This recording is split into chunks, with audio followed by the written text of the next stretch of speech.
26 Rafale लढाऊ विमानाच्या खरेदीसाठी भारत आणि फ्रान्समध्ये 63,000 कोटींचा करार। पाकिस्तानसोबत तणावाचं वातावरण असताना कराराला विशेष महत्त्व।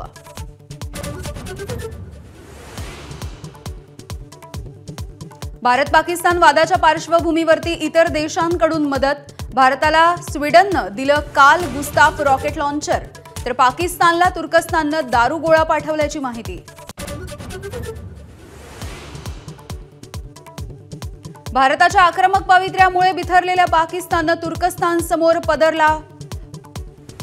पसरला पदर। लष्करी सामुग्री घेऊन तुर्कस्तानचं विमान पाकिस्तानमध्ये दाखल।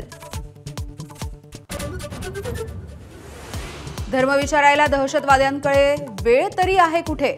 काँग्रेसचे नेते विजय वडेट्टीवार यांनी गाठला असंवेदनशीलतेचा कळस। वडेट्टीवारांवरती देशद्रोहाचा गुन्हा दाखल करा, नितेश राणे यांची मागणी। पाकिस्तानी लष्करामध्ये मोठ्या प्रमाणात राजीनामा सत्र। पाकिस्तानी लष्कराच्या 11व्या कोर प्रमुखांचं लष्कर प्रमुख मुनीरांना पत्र। भारताशी निर्माण झालेल्या तणावावरती ठोस धोरण नसल्याची तक्रार। बैसरन खोऱ्यामध्ये ड्रोन हल्ला करण्याचा कट होता। तपासामध्ये धक्कादायक माहिती उजेडात। हल्ल्याच्या वेळी फोटो आणि व्हिडिओ काढणाऱ्याची एनआयएकडून कसून चौकशी। शॉर्ट टर्म व्हिसावरती आलेल्या सर्व पाकिस्तानी नागरिकांना भारत सोडावाच लागणार। फडणवीसांकडून भूमिका स्पष्ट, तर लॉंग टर्म व्हिसावरती आलेल्या सिंधींना महाराष्ट्र सोडण्याची गरज नसल्याचं स्पष्ट।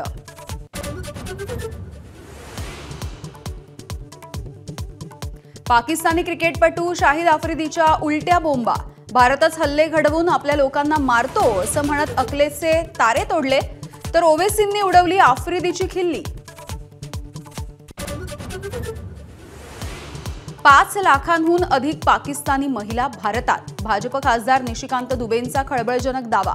लग्न करून भारतामध्ये राहणाऱ्या महिलांना नागरिकत्व नसल्याचीही दिली माहिती।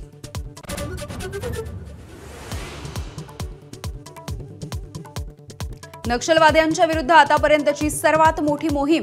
विजापूरच्या जंगलामध्ये शेकडो नक्षलवाद्यांची 6 दिवसांपासून कोंडी।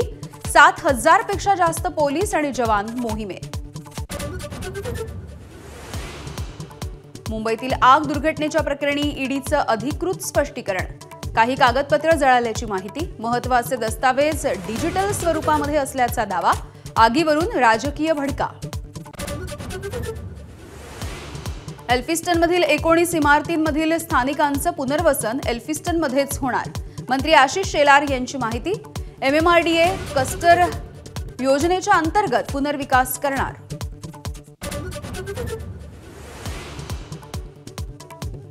मुंबईत घर खरेदी करणाऱ्यांसाठी सुवर्ण संधी।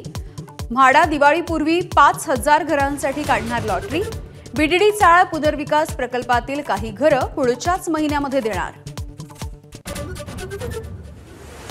पुण्याच्या सिंहगड रस्त्यावरती प्रचंड वाहतूक कोंडी। 1.5 महिन्यांपासून नवा पूल बांधून तयार। उद्घाटन न झाल्यामुळे प्रवासी आक्रमक।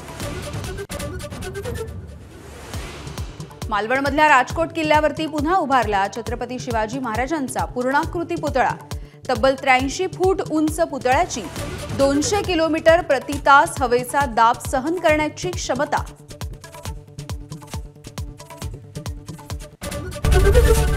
ABP माझा, उघडा डोळे बघा नीट।